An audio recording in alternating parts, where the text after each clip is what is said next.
At sa hapon pong ito, as we proceed sa ating pong pag-aaral ng salita ng Diyos,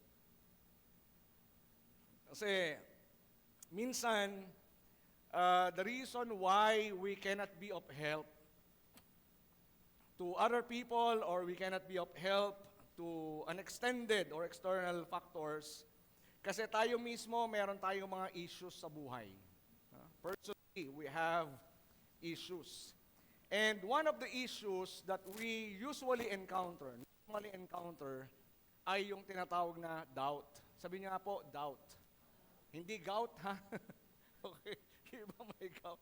Doubt. Okay, doubt. Yung pagdududa. Sino po rito ang from time to time o nakaranas ng pagdududa? Ako po, nagdududa ako. Nagdududa ako sa inyo kung nagdududa, no? Tayo po ay nagdududa, no? At and this doubt, whether we like it or not, it's not really an opposite of faith. Doubt is basically can be an instrumental so that your faith and your trust in the Lord will grow deeper and be stronger. Di ba? Hindi po pinagbabawal na magduda ka. Hindi rin po masama na magduda ka because it can lead to a deeper faith, to a stronger trust in God. At sa hapon pong itong ating pag-aaralan is entitled Faith in the Midst of Doubt. So bago natin basahin yung ating talata sa hapon pong ito, kasi sabi nga, doubt does not disqualify us from God's love or calling. Instead, it can lead us into a firmer faith in the Lord. Wala pa, nasa title pa lang tayo. Okay, gusto ko sana ng isang volunteer Pwede ba may volunteer? Si Moy na lang, madaling Moy, alika rito. Mayroon ko bang panyo? Hiram ka ng panyo, nak. Meron akong panyo kasi kaya lang gamit Dahil naiyak ako kanina Okay. Alright. Para lang i-illustrate. Yan. So si Moy ay nandito parang volunteer natin sa ating pag-aaralan ngayong hapon. So sa ating papipiringan si Moy tapos dadalhin natin siya sa rooftop. Hindi. Yan. Wala ka na nakikita, anak. Wala na. Yan. Sigurado ka, ha? Okay. So dahil wala kang nakikita, hihiluhin kita. Okay. Yan. Okay. Yan. Kumapit ka sa akin. Yan. Lakad tayo, ha?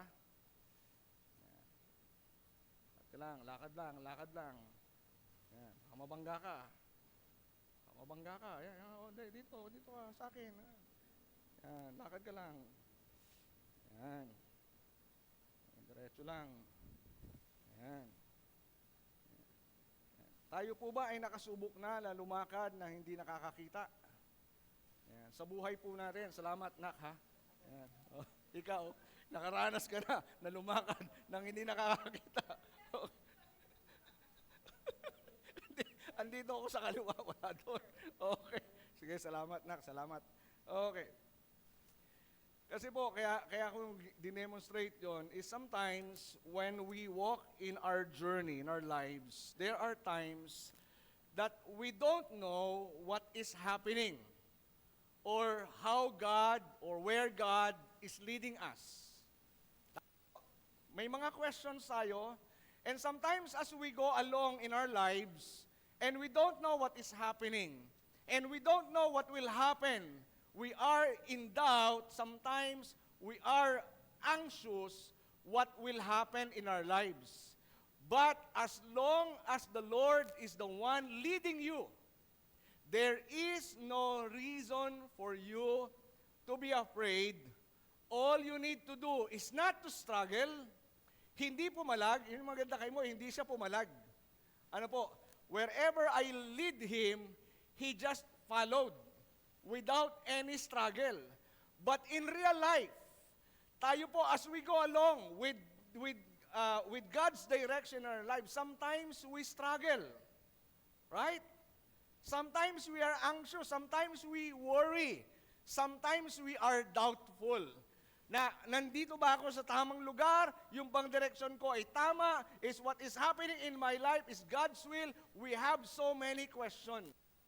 And this afternoon, if you will open your Bibles with me, doon sa Luke chapter 7, verse 18 to verse 23, there was a great man of God who experienced doubt simply because of his situation. So if you have your Bibles with you, let's open our Bibles in Luke chapter 7, verse 18 to verse 23. Okay, pwede bang palakas ng konti? Parang sumisigaw ang seko. Hallelujah. Yan. So verse 18, nakita nyo na po, may dala po ba kayong Bible? Kung kayo ay may smartphone, dapat yan ay may Bible. Okay. Sabi po dito, the disciples of John the Baptist told John about everything Jesus was doing. So John called for two of his disciples and he sent to ask him, "Are you the Messiah we've been expecting, or should we keep looking for someone else?" John's two disciples found Jesus and said to him, "John the Baptist sent us to ask, are you the Messiah we've been expecting? Or should we keep looking for someone else?" At that very time, Jesus cured many people of their diseases, illnesses, and evil spirits, and he restored sight to many who were blind. Then he told John's disciples, "Go back and tell him what you have seen and heard. The blind see, the lame walk, those with leprosy are cured, the deaf hear, the dead are raised to life, and the good news is being preached to the poor." Verse 23, and he added, "God blesses those who do not fall away because of me." And the Lord will surely bless the reading of His holy word. Now, Jesus was becoming popular during that time, and John's disciples, alam po nila that John was the forerunner of Jesus. Alam natin yung ministry ni John the Baptist. Amen? Na siya yung nagsabi, nagprepare ng daan ng Panginoon, who proclaimed, "Behold the Lamb of God who takes away the sin of the world." And suddenly, John was put in prison simply because he rebuked King Herod. Dahil si Herodes po, kinuha niya ang asawa ng kanyang kapatid si Herodias at pinakasalan niya. And because of that immoral act, si John po, nirebuke niya yung hari, pinakulong siya ng hari. So he was in prison. And now, the disciples of John came to John at sabi, "Oh John, ito na yung balita patungkol kay Jesus na binautismohan mo sa tubig." Now, with the situation of John, to give you just the background, sabi ni John, sabihin mo nga, punta ka nga kay Jesus, at tanungin mo nga kung siya ba yung ating inaasahan na tagapagligtas o Messiah. O meron ba tayong hihintayin pang iba? Kung hindi siya, linawin niya sa atin. Parang ganon po, paraphrasing. So, dito po makikita natin that even one of the greatest men of the Bible experienced doubt. Paano pa kaya tayo na mga ordinaryong tao? Si John, he was born and chosen specially by God. Sabi nga, even the spirit of Elijah the prophet was in John. And he was the fulfillment of the prophecy ng book of Isaiah na the voice will shout in the wilderness, "Prepare the way of the Lord." So tayo, we all experience doubt. Okay? We all experience doubt. At as we look into this particular passage, unang-una makikita natin yung tinatawag, tatlong bagay gusto kong iwanan po sa atin. Unang-una, when faith meets reality. You have your faith and your situation yung totoo. Pag nagtugma yan o pag nagtagpo yan, sometimes it doesn't jibe. Parang you expect something and then yung reality, di ba, pag pinagtugma mo yan, pinaglapat mo, sometimes hindi yan nagtutugma. That's why it results to dissatisfaction. Right? Parang halimbawa, may nakita kang restaurant, "Uy, masarap dito ah." So meron kang expectation na masarap yung pagkain nila. Tama po? Nasusundan niyo po ba ako? And then, nung pumasok ka, bumili ka, kimain ka doon sa restaurant na akala mo masarap, realistically speaking, hindi masarap. So, nandito yung expectation mo, yung reality nandito, there is a gap, and that gap is If the reality is below the expectation, the gap is dissatisfaction. Amen? Ganon din po sa atin. When faith meets reality, katulad kay John the Baptist, he expects to be in the outside of the prison, proclaiming and preparing the way of the Lord. And yet, here he is inside the prison. Yung faith ni John is in a way contrary to his reality. Nasusundan po ba natin? So John's expectation versus experience, right? So kasi si John, yung kanya expectation, medyo lumihis. He thought that the Messiah will take over the kingdom. Ang iniisip niya most likely ay Jesus will take the kingdom from Rome, from the Roman Empire, and establish the kingdom of God. He never thought during that moment, dahil si John, para siyang kabahagi ng mga grupo, ng mga tao during their time, yung mga SNS. There are different kinds of people, groups of people during the time of Jesus, historically speaking. So there are people who live in the desert expecting na ang Diyos kukunin niya yung kaharian sa Romano at i-establish ang kaharian ni David. Nasusundan niyo po ba ako? So his expectation is different from his reality. Kaya doon sa kanyang kulungan, habang siya ay nakakulong, meron siyang struggle. And doubt crept in, yung pagdududa ngayon. Kaya sabi niya ron sa mga disciples niya, tanungin niyo nga. Okay, narinig ko, maraming malag. Pero tanungin niyo nga, siguraduhin niyo nga. Kayo ba yung Messiah na aming hinihintay? O maghihintay pa kami ng iba? Because doubt was already filled his heart. In a way, si Jesus, as far as John's perspective is concerned, Jesus failed to meet his expectations. And clearly, his expectations were wrong. Okay? So, even strong believers can doubt. Kahit malakas kang mananampalataya. Ito nga, si John the Baptist, he was even considered as a prophet. So like John, minsan inaasahan natin that God will work in certain ways, and if God did not work in certain ways that we expect, di ba, we are disappointed. Amen. May kausap po ba ako? Kasi inaasahan natin, ang Diyos, eto gagawin niyang paraan. Sometimes, we become God's advisors. Kayo ba, nag-a-advise kayo minsan sa Diyos? Ako minsan nag-a-advise. Lord, pwede po ba ganito na lang gawin nyo? Di ba? Sino ka para i-advise ang Diyos? Ewan ko, ako lang pa nag-a-advise sa Diyos? Kayo po hindi? Hindi nga. Di ba? Sometimes, okay, the advice, you suggest. We suggest. Lord, pwede po ba ito na lang? Lord, pwede po ba ito na lang? Ay, na para bagang ikaw, mas matalino ka pa sa Diyos, mas may alam ka pa sa Diyos. So if God failed our expectations, we are disappointed.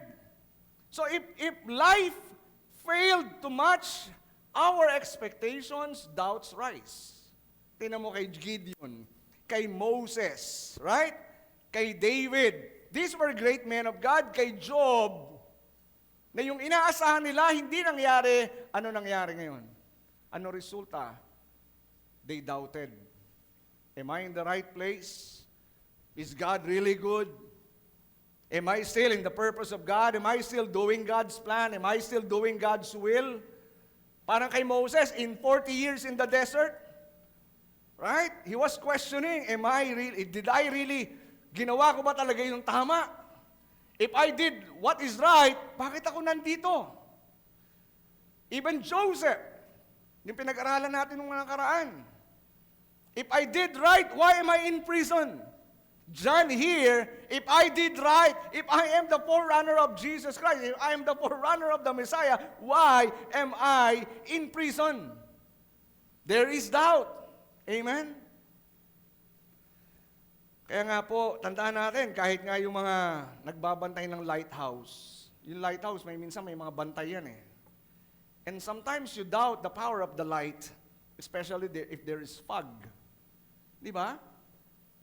May kapangyarihan pa ba yung lighthouse kung merong fog? Tayo rin eh. Sometimes we know the truth of God's Word. Di ba? Alam natin ang katotohanan ng salita ng Diyos. And yet, our circumstances can cloud our vision. Dahil nahihirapan ka, dahil may problema ka, may pangangailangan ka, you know that God will supply all your needs. Pero dahil nasa kalagitnaan ka na may pangangailangan ka, you doubt, talaga bang nagpo-provide ang Diyos? Kung ikaw ay may karamdaman, di ba? Tapos nahihirapan ka sa iyong karamdaman, sa iyong kalagayan, does God really is the God of miracles? Sometimes we ask questions. And mind you, listen, asking questions are not sinful. Hello? It's okay for you to ask questions. It's okay for me to ask questions. Si John, he asked question. Amen? Naunawaan po ba natin? Because we are but human beings. And we only know certain things. Hindi natin alam ang lahat. Kaya okay lang na magtanong. Kaya nga tayo, di ba, yung mga examples ng doubts natin, yung timing ng Diyos. Sometimes we doubt God's timing. Are we here po? Sometimes we want to do things na mabilis. Dahil sanay tayo na mabilisan. Nababagalan tayo sa takbo ng buhay natin. Parang PC lang natin, di ba? Desktop mo, pag mabagal, parang gusto mo madaliin. Ganun po ba? Tama po. And yung circumstances natin, parang lagging. Yung timing ng Diyos, nagdududa ka, am I doing the right thing? Nasa kalooban pa ba ako ng Diyos? Bakit yung iba, ang dami na nangyari sa kanila? Sa akin, wala pa. Nalimutan na ba ako ng Diyos? God's timing. Sometimes without yung financial provision, especially pag yung bills na dapat nating bayaran, nandyan na, meron ng notices. Hello? Di ba? Pag may notices na, nagpapanik ka na. Paano kaya ito? To the point na nag-iisip ka na, sino kaya pwede kong utangan? Realistic. Amen po. Financial provisions. Sometimes, ba yung sickness or suffering, if you experience sickness, mahina katawan mo, nagkasakit ka, di ba? Ba't ako nagkasakit? Ginagawa ka naman kalooban ng Diyos. Why am I suffering? Bakit ganito nangyari sa buhay ko? Ginagawa ka naman ng kalooban ng Diyos. O talaga bang nasa kalooban ba ako ng Diyos? Or sometimes, yung forgiveness and salvation, I don't know, baka dumating kayo sa point that you are doubting whether you are forgiven and you are saved. To be honest. Right? Minsan, yung mga kasinungalingan ng diablo, ipapasok sa isipan mo. I experience that. Ang tagal ko ng pastor. Pero sometimes, those thoughts, pinapasok, ligtas ka ba talaga? Siguraduhin mo. Are you sure you're saved? Are you sure you're forgiven? Buti na lang, meron akong resibo. Sumisikat ngayon yung resibo eh. Buti lang, may resibo ko. Ano resibo ko? Salita ng Diyos. Amen? I go back. Sinabi ng salita ng Diyos, if I've received Jesus Christ as my Lord and Savior, God said, I am saved. Whether I feel it or not, I am saved because God said it in His Word. Amen? Palakpakan nga po natin ang Panginoon. So don't be ashamed. Don't be ashamed when you wrestle with doubts. Acknowledge them and bring them honestly to Jesus. Katulad ng ginawa ni John. He was doubting at pinadala niya yung kanyang dalawang disipulo para tanungin at magtanong. Para siguraduhin. Para ngayong masettle niya yung doubts niya. Second thing that I want to share with you kanina, when faith versus reality. When faith meets reality. Secondly, makikita po natin dito, when doubt meets Jesus. Pag yung pagdududa natin, ang nakatagpo ay si Jesus. Here, as we can see, Doon sa verse 21 up to verse 22, ang sabi po rito, di ba, at that very time, eksakto pagdating nila ron, sa kinilalagyan, kinaroroonan ni Jesus. At that very time, Jesus cured many people of diseases and afflictions and evil spirits, and He gave sight to many who were blind. So nakita ng dalawang disipulo ni John yung mga ginagawa ni Jesus. Amen po? So sila'y mensahero ng pagdududa ni John. Baka sila rin nahawa sa pagdududa ni John. Minsan nakakahawa yun eh. Pag yung kaibigan mo nagdududa, ikaw nagdududa ka na rin. Di ba? Nakakahawa siya. If we are not careful. So dito po, makikita natin when doubt meets Jesus, at nung tanungin nung dalawang disciples ni John si Jesus, Jesus responds not with condemnation, but with confirmation. He did not rebuke John. Hindi niya sinabi, ano ba naman yan si John? Kilala naman niya ako. Magpinsan kami. Magpinsan sila eh. Hindi ba, naalala ni John, binautismahan pa niya nga ako eh. Nandun ako.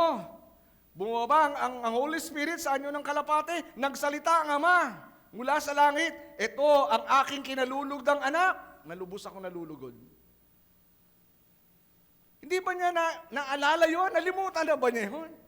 But Jesus did not responded with condemnation. He responded with confirmation. Kaya doon, sabi ron, at that very moment, you know, God provides living proof of His identity.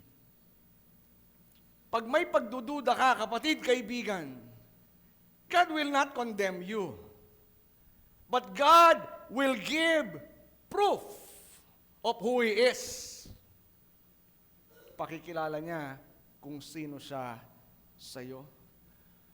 So when we face doubts, God confronts us with the truth of who He is, not our weakness.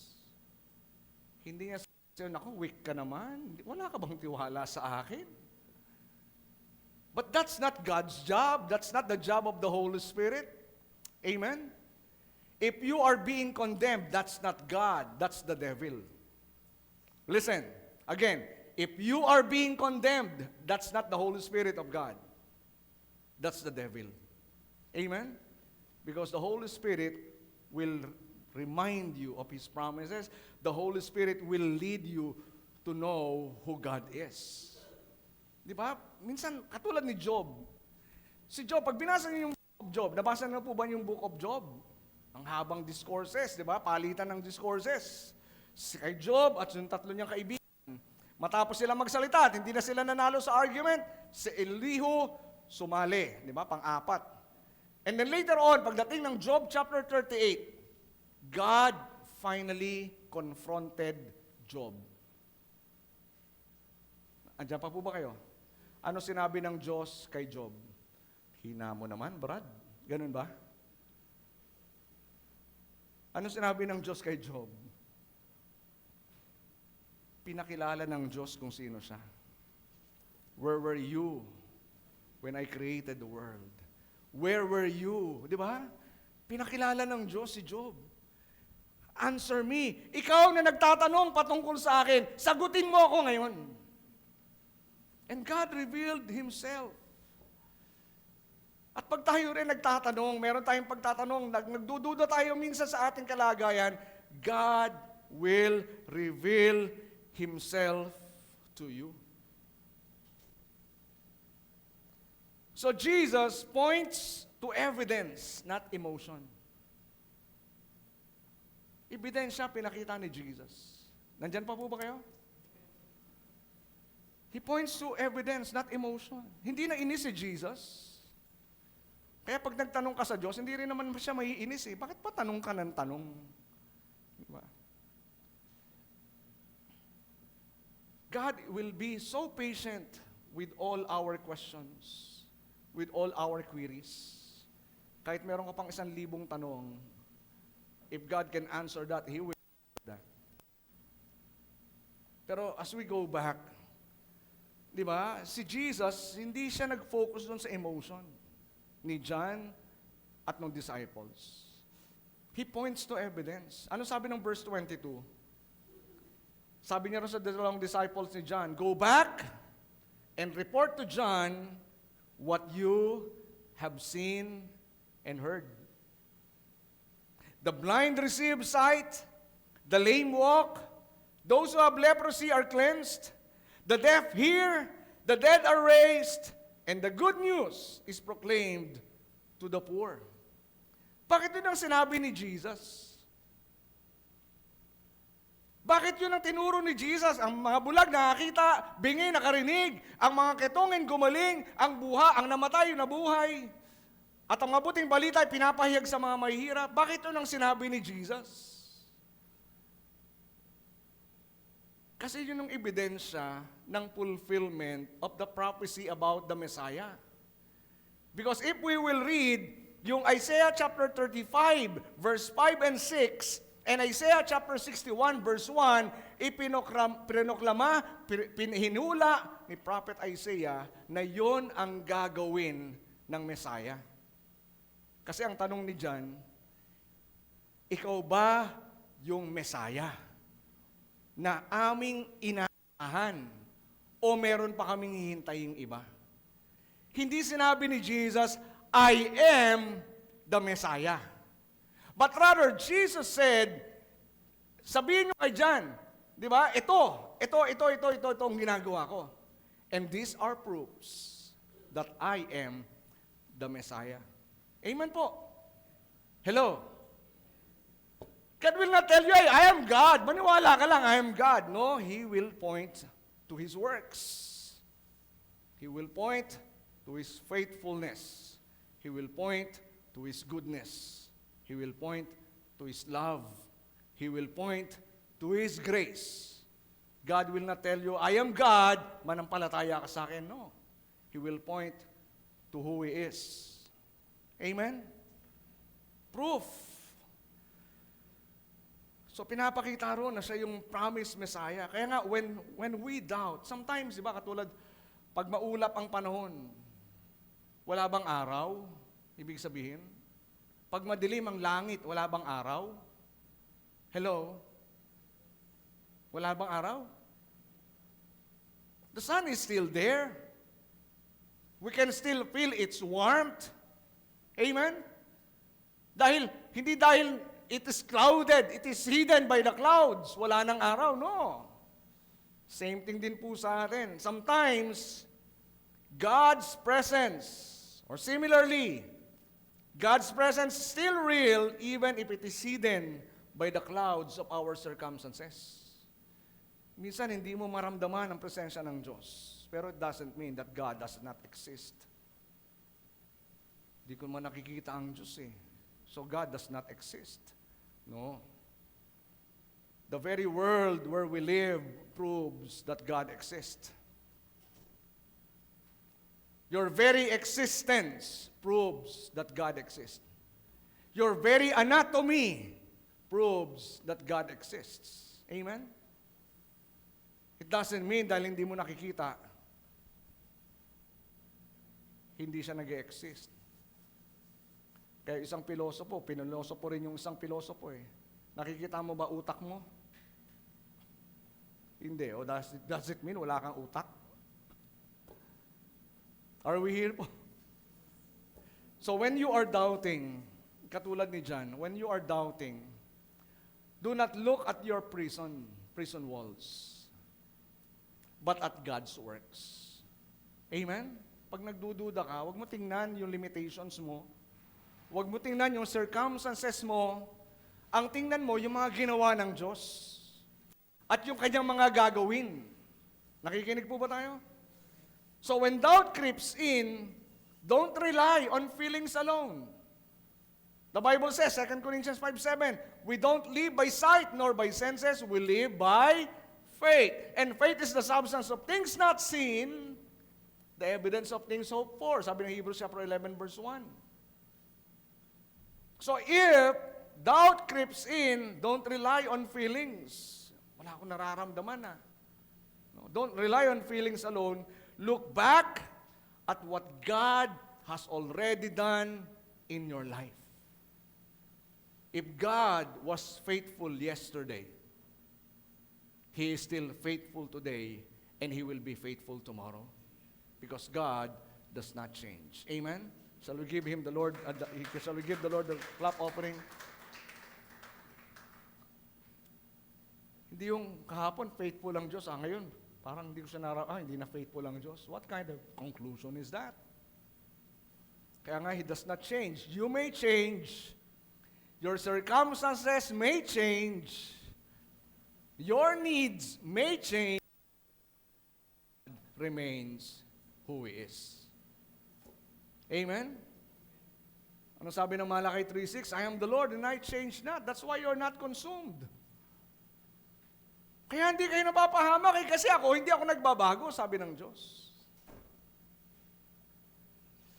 Kaya nga po, di ba, pag tingnan natin, kayo ba, meron kayong panalangin na tinugunan ng Diyos? Amen? No amen? Sino rito yung may panalangin? O ever since na nag-pray kayo, wala pa kayong panalangin na hindi tinugon ng Diyos? Meron ba? Meron ba kayong pangangailangan na kailanman hindi pinunubahid ng Diyos? We have experienced His provision. Amen? We have experienced answered prayers. We have experienced God's miracles, protection, etc., etc., etc. The long list goes on. Point to God's works. Kaya nga sabi ng psalmist sa Psalm 77, alam niyo yung background ng Psalm 77, pag binasa niyo yung verse 1, verse 2, yung kalagayan ng psalmist, yung sumulat ng Psalm 77, he was in distress. He was really feeling troubled. Pero along the way, as we move, pag binasa natin yung Psalm 77, ano sabi ng verse 11? I will remember the deeds of the Lord. Yes, I will remember your miracles of long. I will consider all your works and meditate on all your mighty deeds. Kapatid, kung nagdududa ka ngayon, whether you are in the midst of God's will or not, whether God is really faithful as He said He is, if God is really loving, if God is really in control, don't look at your current circumstances. Don't look at your needs right now. Tingnan mo anong ginawa ng Diyos sa mga nagdaang mga panahon ng buhay mo.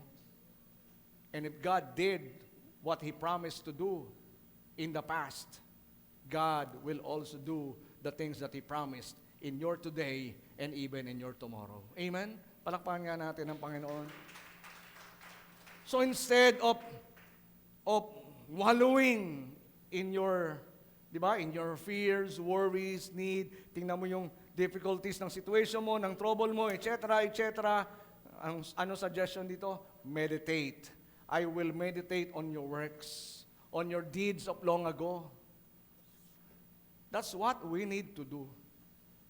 And lastly, di ba, when doubt meets Jesus, pag yung pagdududa mo, nakatagpo ang Panginoong Yesus, definitely that doubt will dissipate. Because doubt cannot handle the truth that God is faithful. Doubt cannot handle the truth that God loves you no matter what. And that doubt will just dissipate. Parang kay John, siyempre bumalik yung dalawang disciples ni John at sinabi nila yung sinabi ni Jesus. Yung proof, hey John, parang impliedly sinasabi ni Jesus kay John, hey John, hindi ka nagkamali. You're really the forerunner of the Messiah. I'm the Messiah. And you're in the right situation. It may not be pleasant. It's not pleasant to be inside the prison. Amen? But you're in the right place. Tapos na yung trabaho mo.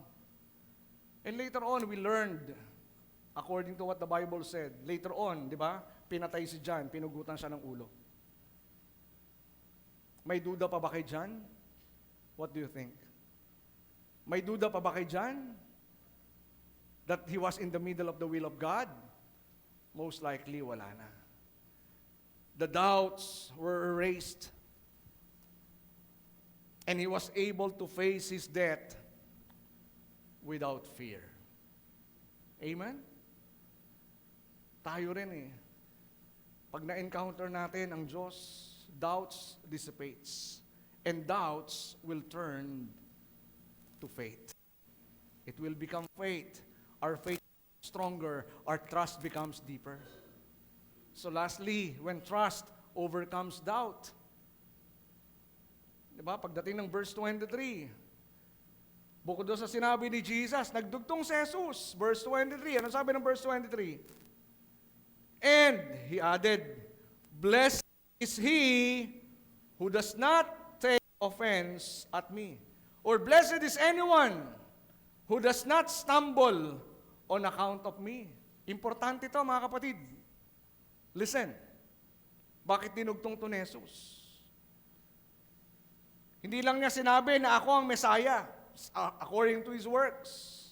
Idinugtong pa niya, blessed, mapalad ang sino man who does not stumble on account of me. You know, the word stumble, sa original word, it means to be offended or to fall away. Yung doubt, sabi natin kanina, it's not the opposite of faith. And usually, dapat yung doubt will lead to a deeper faith, stronger faith, deeper trust. But, pag medyo nalihis tayo, okay, if you failed to ask the right questions, your doubt may lead to falling away. Are we here po? Diba? Pag ang in-entertain mo, kaya nga sabi natin kanina, si John, tama yung ginawa niya eh. He asked Jesus. He asked the right question. We need to ask the right question. Otherwise, pag yung tanong mo, going towards the negative, imbis na tumatag ang pananampalataya mo, lumalim ang pagtitiwala mo sa Diyos, lalayo ka ng lubusan sa Diyos. At pupunuin na ng kasinungalingan ang isipan mo ng dyablo. Siya ang tatay at ama ng lahat ng kasinungalingan. Dahil siya mismo ay sinungaling. Amen? So, when doubt is overcome by trust. So sabi ni Jesus, blessed is anyone who does not stumble on account of me. So, Jesus invites John. Ganun din tayo. He invites us to trust Him even when He doesn't fit our expectations. Ito expectation mo, ito ang Panginoong Yesus. Ang layo. But if He does not fit your expectation, don't choose your expectation, choose Jesus. Choose and decide to trust Him. Kahit hindi mo naunawaan kung anong nangyari sa buhay mo. Huwag ka mag-conclude na walang nangyari sa buhay ko, pinabayaan na ako ng Diyos. Naku, wala ang Bible, hindi totoo yan. Di ba? May mga ganun eh. I have encountered people who became like that. Tinalikuran ng pananampalataya, tinalikuran magtiwala sa Diyos because they rather dwell on their negativity, on their fears, on their unbeliefs, at lubusang tumalikod sa Panginoon. Kaya sabi ni Jesus, blessed is the one, is anyone who does not offended because of me. Sometimes we are disappointed with God. Hello? Because again, God, hindi niya nagawa yung expectations natin. But remember, God is sovereign. Siyang nasusunod eh. He's not your genie. He's not your servant. Amen? Kaya nga pag nagpanalangin ka, you don't manipulate God. No one can manipulate God. Hindi mo pwedeng bilugin ang ulo ng Diyos. Kaya nga pag nanalangin ka, you don't change God's will. You don't change God's mind. The reason why we pray, because we are submitting ourselves to the will of God. That's prayer, basically. Amen? You don't pray to change God's mind. You pray so that God's will be imposed on your life. To change your mind. So that your mind will be in line to His Word. So that your thoughts will be in line to His will. Amen po? Kaya nga, si Abraham, example, sa Romans chapter 4, verse 20 to verse 21, ano sabi ron? Alam natin yung storya ni Abraham. Tama po? Di ba? Pinangakuan siya, 75 years old. Ano sabi ng Diyos sa kanya? Magkakaroon ka ng anak at marami pang mga anak. Sindami ng butil ng buhangin sa dalampasigan. Sindami ng bituin sa langit. Sipin niyo po, doon pa lang sa Genesis, sinabi na ng Diyos, napakaraming bituin. There are billions of stars in the whole universe. There are billions of galaxies in the whole universe. Amen? Genesis pa lang, sinabi na ng Diyos. Sabi niya kay Abraham, tumingin ka sa langit, bilangin mo yung bituin kung mabibilang mo. Ganyan karami ang maging mga tawag doon? Mga descendants. Ano sa Tagalog ng descendants? Sabihin ko sana, ninuno eh. Mga angkan. Ano ba? Descendants na lang. Ano ginawa ni Abraham? What do you think? Kada gabi, lumalabas si Abraham, nagbibilang na siya ng bituin. Ano sabi ng Romans chapter 4? Abraham never wavered in believing God's promise. In fact, his faith grew stronger, and in this, he brought glory to God. He was fully convinced that God is able to do whatever He promises. Is that true? Yes, it's true. Pero si Abraham ba, hindi nagduda? Hello? Si Abraham ba, hindi nagduda? May kausap po ba ako?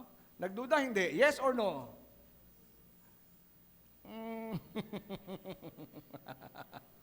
Yes, nagduda si Abraham. Kaya nga may Ishmael eh. Sabi ko kanina, yung pagdududa, nakakahawa eh. Ano sabi ni Sarai? Abraham, Daddy. Ay, di pa wala daddy. Di pa tatay. Honey. Di ba? Honey, my love, so sweet. Honey, wala tayo anak. Nangako ang Diyos, bigyan tayo anak. Wala tayo anak. Bahug ako, matanda na ako. Ito yung aking alipin, si Hagar. Baka kalooban ng Diyos, sa pamamagitan niya, magkaroon tayo ng anak. Anong ginawa ni Abraham? Sige, honey, I submit. Ganun ba? Nagkaroon ni Ishmael. Pero later on, of course, even though they may doubted, he doubted. But his doubt turned to faith. And that's proven by Romans chapter 4. He never wavered until the promise of God was fulfilled. Listen, God is trustworthy despite of your doubts. Ulitin ko, God is trustworthy despite of your doubts. He is who He says He is. He is, sabi nyo nga po, He is who He says He is. Ano ibig sabihin nun? Bahala na kayo. Ano ibig sabihin nun? Kung ano sinabi ng Diyos patungkol sa sarili niya, yun siya. Nung sinabi ng Diyos, He is faithful, He is. When God said He is our provider, He is. If God said He is our healer, He is. Not He was. Because He is the great I am. So faith is not the absence of questions. It is choosing to keep trusting even when things doesn't make sense. So faith is not the absence of questions. Okay lang na magtanong ka. Amen po? Pero, it is choosing to keep trusting even when things doesn't make sense. Hindi ko man maintindihan kung ano nangyayari, wala man akong paliwanag, hindi kayang sagutin na ChatGPT yung tanong ko. Di ba? Subukan nyo, tanungin nyo si ChatGPT, what is God's will for my life? Subukan nyo lang. Ano kaya sagot? Sabihin niyo po sa akin next week, ano sagot? Ha? Ni GPT, ni Gemini, ha? Kung ano sagot? Sabihin sa inyo yan. Di ba? He is not God. He doesn't know God's will for your life. So faith in the doubt. In the midst of doubt, ito yung ating topic. Faith in the midst of doubt means, una, bringing our questions honestly to Jesus. Secondly, looking at the evidence of God's works and promises. That's faith in the midst of doubt. Thirdly, faith in the midst of doubt, choosing to trust Him even when circumstances are clear. That's faith in the midst of doubt. Dalhin mo yung tanong mo kay Jesus. Pangalawa, look at the evidence. Ano ba ebidensya? Tapat ba ang Diyos o hindi? Ano ebidensya? Tapat, hindi?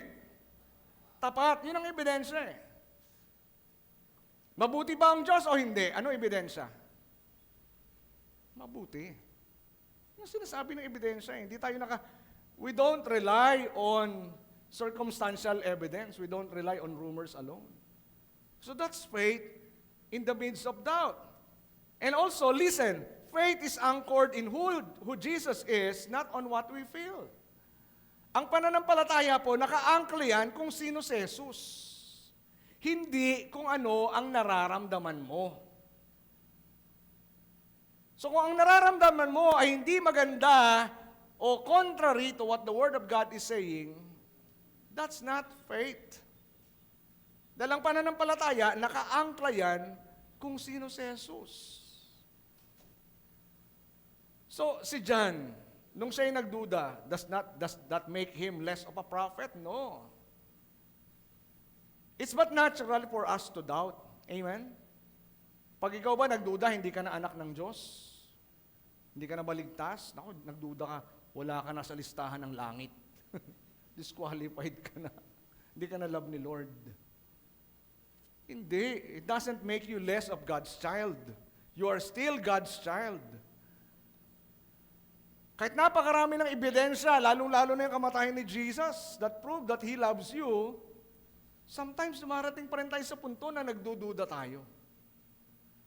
Bakit? Pastor, bakit pa ganun? Kasi ang binabasihan mo yung nararamdaman mo. Pakiramdam mo, hindi ka love ni Lord. So doon ka nag-focus. Instead na tingnan mo yung ebidensya that Jesus died for you and that proved that He loves you. So faith is trusting God beyond understanding. God honors honest faith even when mixed with uncertainty. Are we listening po? So faith is trusting God beyond our understanding. Ano sabi ng Proverbs 3:5? Yun yung kanilang scripture reading ni Ishan. Diba? Trust in the Lord with all your heart and lean not to your own understanding. Hindi ko na sinabi yung verse 6. Kasi usually magkasama in all your ways, acknowledge Him. Pero sinasabi dito, lean not on your own understanding. You know, if God is working in your life, sabi rin ng Proverbs yun eh. If God is working His ways in your life, of course you cannot understand it. Because God's works is way, di ba? It goes beyond our understanding.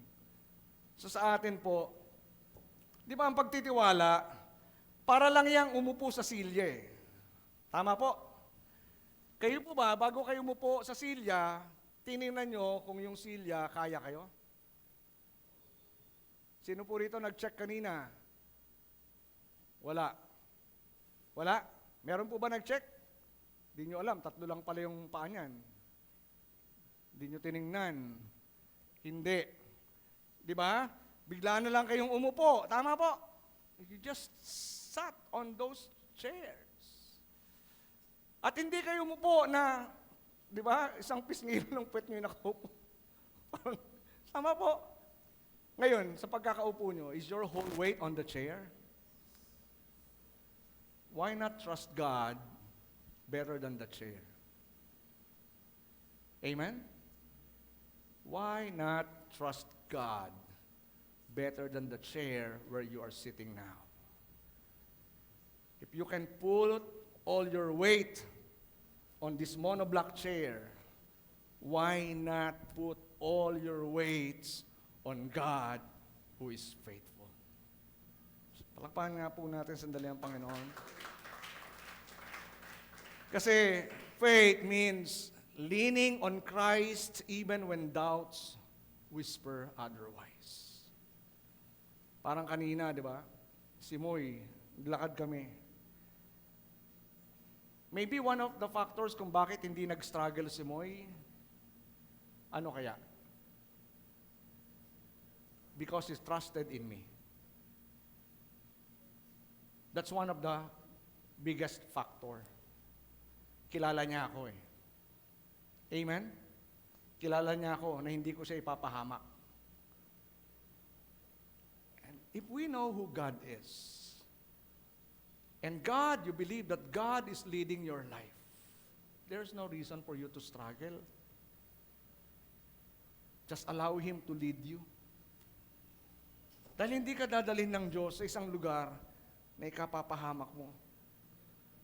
So choose faith even when you don't have all the answers. Amen po? Choose faith even when you don't have all the answers. So doubt basically is not the enemy of faith. It is the doorway to a deeper trust. It is the doorway to a deeper trust. Kaya katulad ni John, from John's prison, di ba?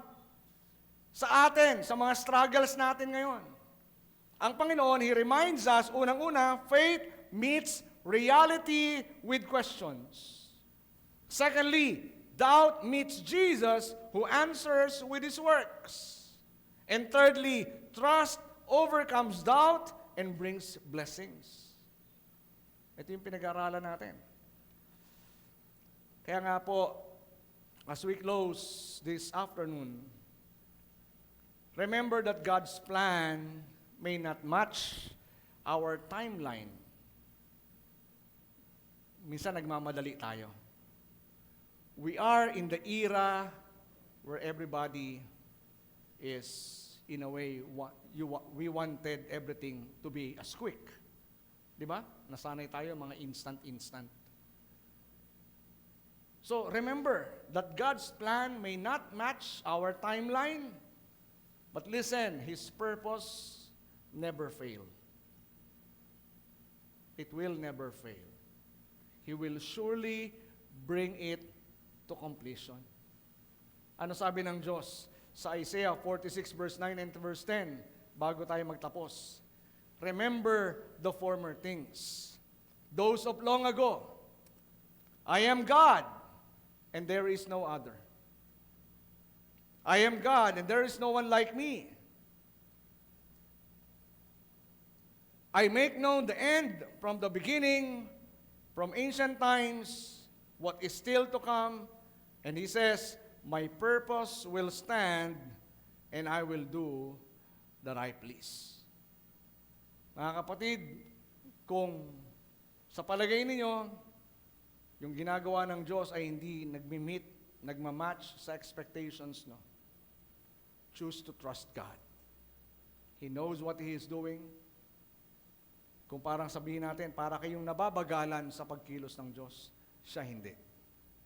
God is working His purpose and plan for your life according to His timeline, not according to yours. So sa hapon pong ito, tayo pong lahat ay tumayo sa harapan ng Panginoon. So yung storya ni John the Baptist, let it remind you that doubt is not the absence of faith. Rather, it's a pathway to a deeper trust in the Lord. So sabi nga dyan, doubt may feel like a wave knocking us down, but it can also push us closer to Christ, the unshakable rock. So when you face seasons of uncertainty, remember, faith is not the absence of doubt. It is trusting Christ. It in spite of it. So sa hapon pong ito, ano po yung mga struggles natin? Maybe you face doubt sometimes, or maybe meron kayong situation that na parang nagtutulak sa inyo magtanong. Okay lang magtanong. But make sure your questions leads to a deeper trust.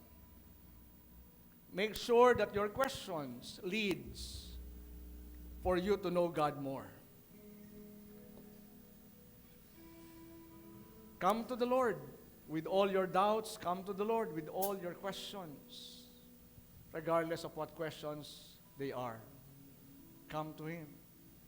Be honest. Alam naman ng Diyos nangyari sa buhay natin eh. Amen? Alam ng Diyos yung laman ng puso mo. Alam ng Diyos ang laman ng isip mo. Wala tayong pwedeng itago sa Kanya.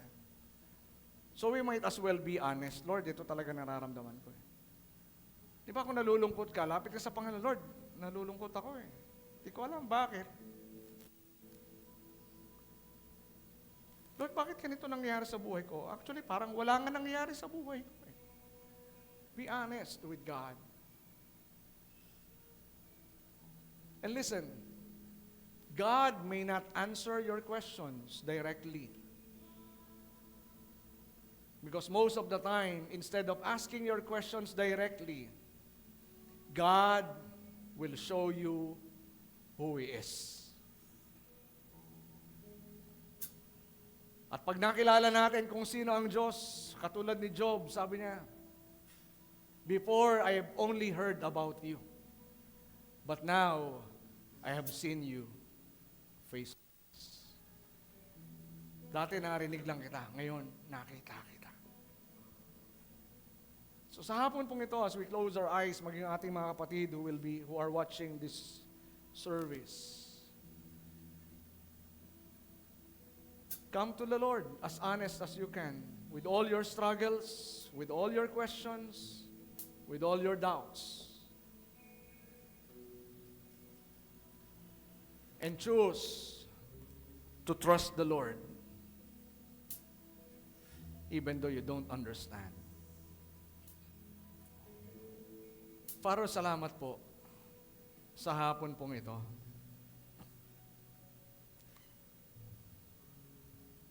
Katulad ni John the Baptizer, kami rin, Panginoon, ay nakararanas ng mga pagdududa sa aming mga kalagayan at pangangailangan. But Lord, salamat dahil instead of condemning John, you confirmed who you are.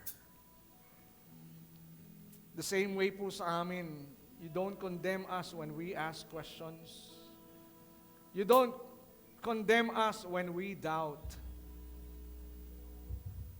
When sometimes we are unsure of what is happening, but rather you confirm your faithfulness and your goodness to us. Sa hapon pong ito, narito kami, lumalapit, kasama ng lahat ng aming mga tanong, kasama ng lahat ng aming mga struggles, kasama, Panginoon, ng lahat ng aming mga kabigatan, lahat ng aming nararamdaman. Lumalapit kami, Panginoon, sa iyong trono. We may not understand what is happening, but Father, we decide this afternoon that we choose to trust you. We choose to believe that your purpose will be fulfilled in our lives. Na hindi ka patapos sa buhay namin, you will surely complete your purpose and plan for each and every one of us. Salamat po, Panginoon. Dalangin ko po na maghari ang iyong kapayapaan sa aming isip, ang pag-asa sa aming mga puso. Lumalim, Panginoon, ang aming karanasan sa iyo, ang aming pagkakakilala sa iyo. And in the midst of doubts, faith will rise. Faith will rise in the midst of doubt. as we choose to trust in you and your word. Shall we lift our hands to the Lord right now? Father God, nakikita mo po ang buhay ng iyong mga anak. I pray, ano man ang kanilang mga struggles, ano man ang kanilang katanungan, Lord, through your Holy Spirit, remind them of your works, remind them of your faithfulness, remind them of your covenant. Father, work in their lives as you, O God, also strengthen their faith. As we lift up to you our hands as a symbol of surrender, Lord, we surrender our lives to you. We surrender our struggles. We surrender our doubts. We surrender all our burdens. We surrender all our questions. Dahil alam namin, Panginoon, Ikaw lamang ang Diyos na may hawak ng aming buhay at ang plano mo para sa amin ay para sa ikabubuti ng aming kinabukasan. Salamat, Panginoon. Salamat. Strengthen your people as you envelope them with joy, as you envelope them with peace, as you envelope them with hope, as you remind each and every one of us of your covenant and promises. Salamat po, Panginoon. Sa iyong mga kamay, pinagkakatiwala ko ang buhay ng iyong anak. Patuloy, O Diyos, na maluwalhati ka sa aming buhay. Hallelujah. Shall we sing that song, Worthy is your name? We worship the Lord. Thank you, Lord.